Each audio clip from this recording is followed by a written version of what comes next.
Good morning, everybody.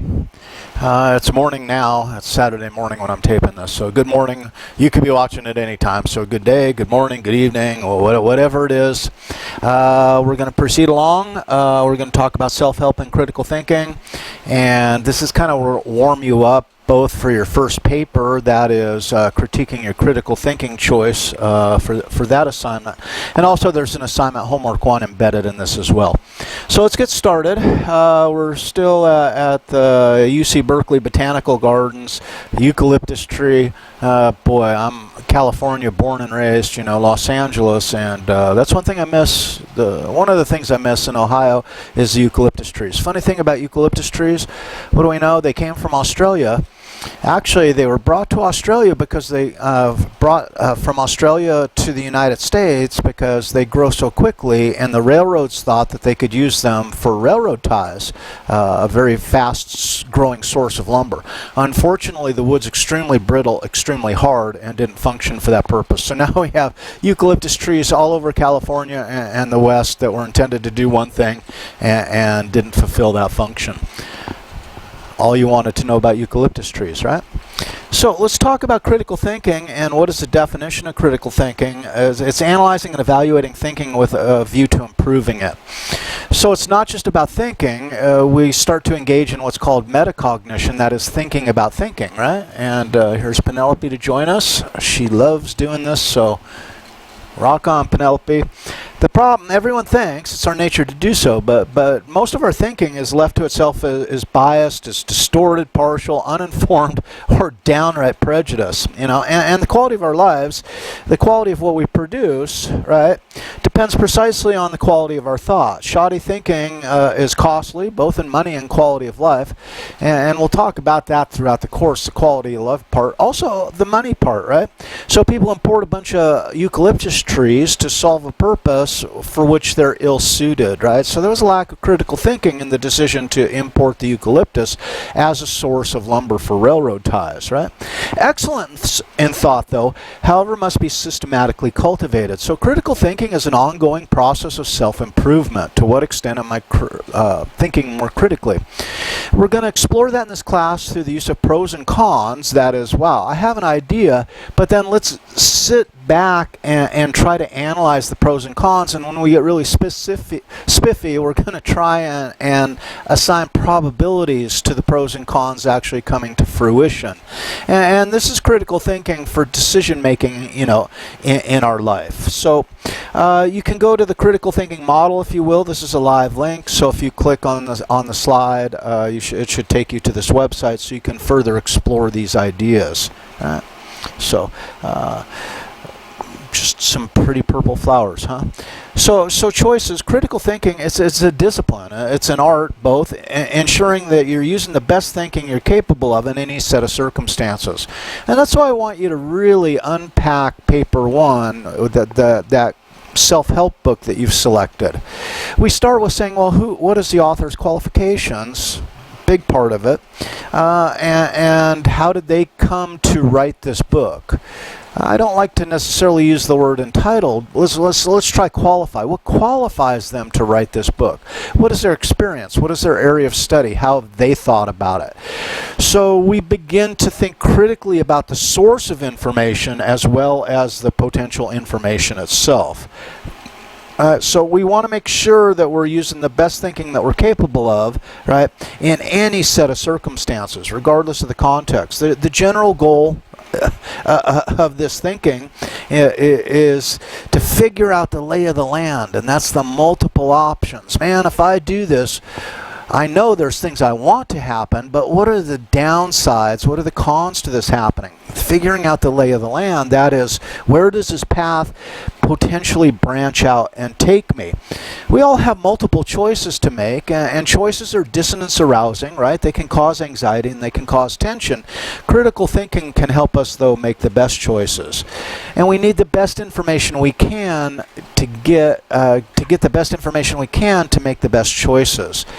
So knowing what we don't know becomes critical in the aspect of critical thinking. That is, what information do I have, but what information do I need that I don't have? And I know it's a popular term in the media right now. They talk about the Dunning-Kruger effect, and the problem is that people who don't know how to think don't know that they don't know how to think. So they don't seek out the information they need because they're not even aware that they need it. So they're really disadvantaged in that regard. Now choices, these choices that we make, the more critically we think about them, that does use energy, right? And so choices use our energy. They use our life force, as some people want to put it. Roy Baumeister talked about his ego depletion, and that is our energy is finite at any given time, and if we're faced with too many choices, then we can exhaust that energy, and our decision-making ability begins to deteriorate. One of the things that I've learned as I've gotten older is I don't have to usually make decisions right now. And often even students will ask me, hey, well, what do you think about this? Or can you do this? And I'm like, I'll tell you what, let me sleep on it.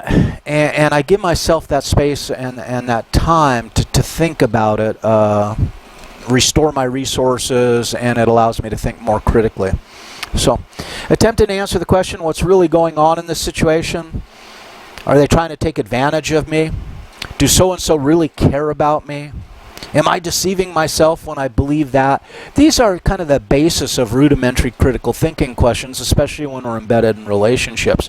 What are the likely consequences of failing to whatever it is, right? If I want to do whatever, what is the best way to prepare?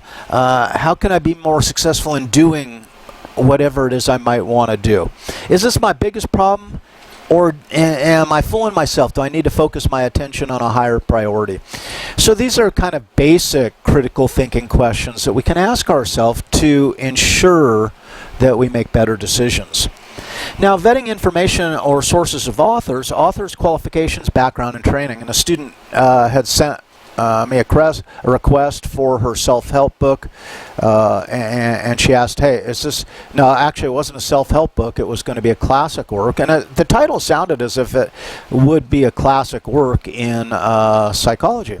And she asked, is this book okay? And I had not heard of the book nor the author.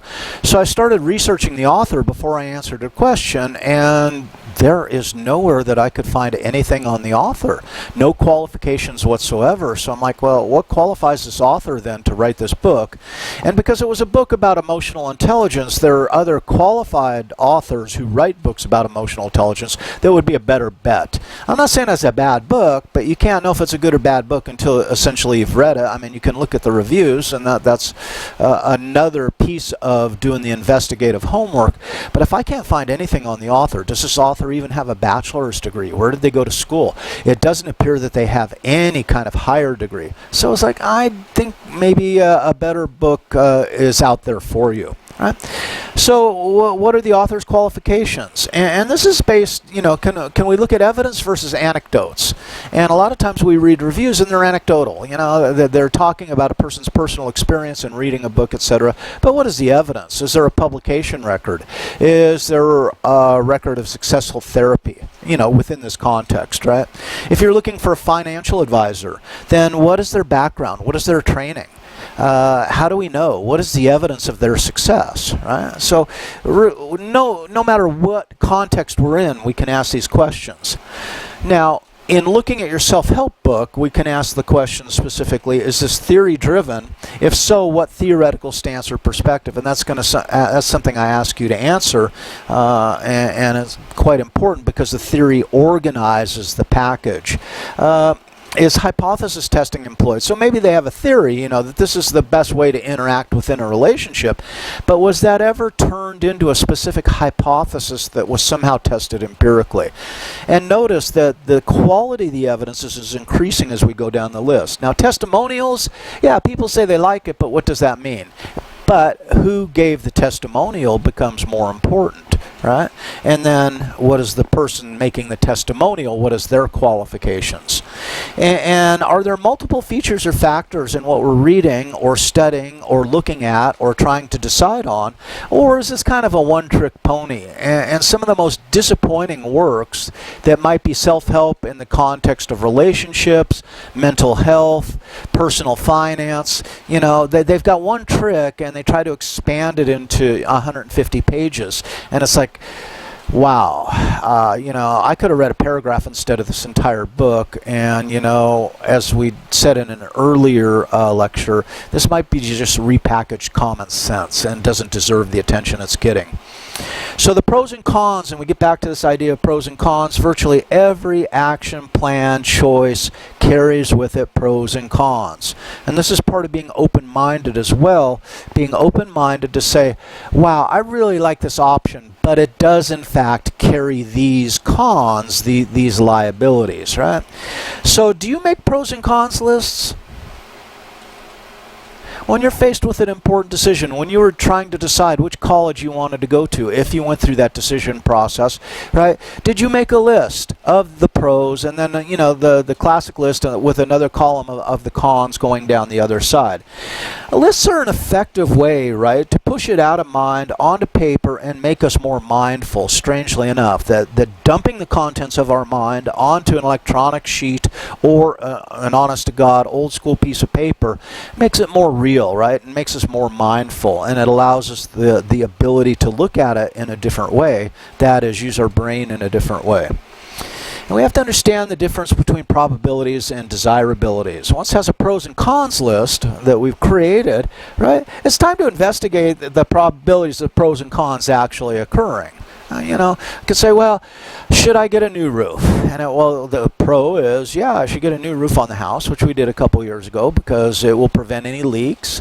The con, you know, it's really expensive. It's like $16,000, and a new roof really doesn't increase the resale value of the house because a roof is kind of an expectation. So con. But what if I spend $16,000 on a roof and we have a tornado the next week and it rips the roof off? All that money will be wasted, right? Unless I have insurance. But what is the probability of that occurring? Here in downtown Columbus, the probability that my roof will be struck by a tornado, notice it's a con, but it's an extremely low probability con. So in developing the pros and cons list, next great step is to assign potential probabilities.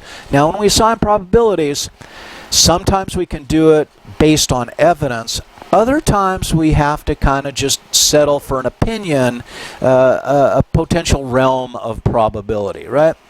So for homework 1, what we're going to do, and that'll be designated HW1, clever, huh? What this says is you're going to get together with 3 other folks, and Carmen will facilitate matching yourselves up, right? And I want you to brainstorm a list of potential sources of evidence to assign probabilities to pros and cons to taking a gap year, let's say between undergraduate completion and going to graduate school. I often get this question from students, so I think it's a good question for most of us to entertain. You know, what are the pros and cons of taking a gap year? And when students ask me this question, I usually try and work them through that process. Hey, develop a list of pros to taking the gap year and a list of cons. And there's no generic list because people's situations differ. Their finances differ, their relationship with their family, where they're living, where they want to go to school, what have they decided on, what are their options. So it really is kind of an individualized process when we develop these lists. So I want you guys to work together on this, right? And we're going to do a lot of team assignments because I believe you guys can learn. I learned so much from you guys, so I want you to be learning from each other as well, and hopefully it engenders some sense of community in our oh-so-strange COVID times, right? So, the higher education could be grad school, it could be medical school, it could be law school. I don't know that it necessarily matters. I think for the sake of your assignment, maybe the 4 of you want to settle on one. Notice you can join groups via Carmen, so if you have any trouble with that process, we'll sort that out. But it's going to be done by 4 people. And then the homework, and you can find that in the assignment section in this first module on Carmen, right? And I'm trying to remember to give you guys templates so you can actually download the template that I've created. You can fill it out, and then you can upload it to Carmen when you're ready, right? So what's it going to look like? Well, you're going to list, and Penelope loves this part of things. She's a top-notch critical thinker, or not. So please list 5 pros and 5 cons to take in a gap year. So that's be the first thing you do. And notice there's 4 of you, so you can each contribute 1, and then if you each contribute a quarter after that, it will total to 5. So do your pros, do your cons, do that first, and then the second step is to discuss between yourselves, right? Then what do you think the probability of that coming to fruition is, right? And this allows you to kind of assign, when it's all said and done, a priority or their pros and cons. Some cons or some pros might just fall off the list because they're really too improbable to consider.